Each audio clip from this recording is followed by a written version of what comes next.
New York, June 1942. As much as any place in the country, in late June 1942, World War II was being waged in New York Harbor. Fanned out on shorelines that stretched from Perth Amboy and Elizabeth in New Jersey to the Bronx and South Brooklyn in New York, and thick along the southern end of Manhattan, rested docks, piers, and wharves of every conceivable size, condition, and state of repair, all preparing ships for the duties of a nation at war. The bay was thick with vessels, too. Scores lay anchored and waiting for their turn at the docks. Warships and merchant vessels, transports and tugs, up to 575 employed by the Port of New York, plied the waters of the upper bay while the Statue of Liberty looked silently on and the sounds of heavy machinery mixed with the deep blast of ships' horns to echo around the basin. More than 36 shipyards, including the giant Navy Yard in Brooklyn, also rimmed the harbor. Destroyers, cruisers, and battleships from the U.S. Navy sat suspended in dry docks, being feverishly overhauled, outfitted, repaired, and scrubbed. The flashing arcs of welding torches could be seen day and night, while the pounding echoes of hammers smashing against steel hulls reverberated around the bay. Scores of merchant vessels were in the process of conversion to defense-capable ships by order of the War Shipping Administration, WSA.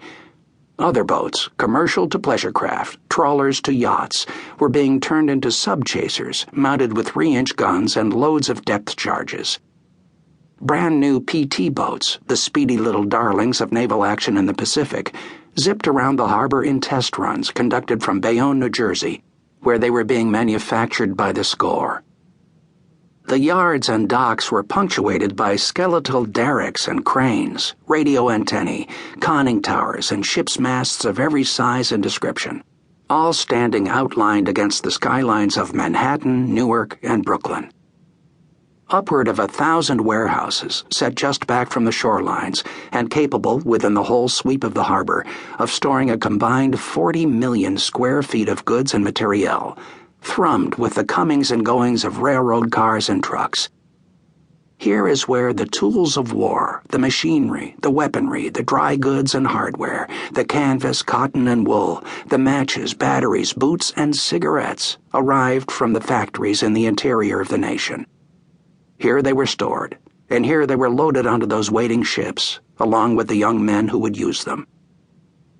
Thousands of members of the Army's Second Corps, the first large contingent of the long-promised American invasion force, which was scheduled to sail to England at the end of the month, had arrived in New York in preparation for the trip and waited in Brooklyn to be shipped from Bush Terminal. They were far from the only military in the city. 90-day wonders, the nickname given to college boys drawn from mostly dry lands all over the country, who were given 3 months to learn the ropes of a midshipman's life in the U.S. Navy, were housed up at Columbia. Army brass and Navy officers in dress whites, overseeing the comings and goings in the city for the U.S. Department of War, took the best tables at the Copa. But thousands of sailors, merchant marines, Coast Guard, and U.S. Navy had their own good times, wandering the streets of Manhattan, wondering what war would bring them even as they gawked skyward at the Empire State and Chrysler buildings and soaked in the neon lights of Broadway. Caps pushed back on their heads to reveal a hint of hairline, they took big, galumphing strides through the city, eyeing the young women of New York and being eyed in return, like the happy-go-lucky crooners in wartime movies yet to be made. For all the excitement and anticipation in New York, however, few in the city slept peacefully. While it was apparent that the nation's involvement in the war in Europe was about to begin in earnest, no one knew for sure where or when that action would start.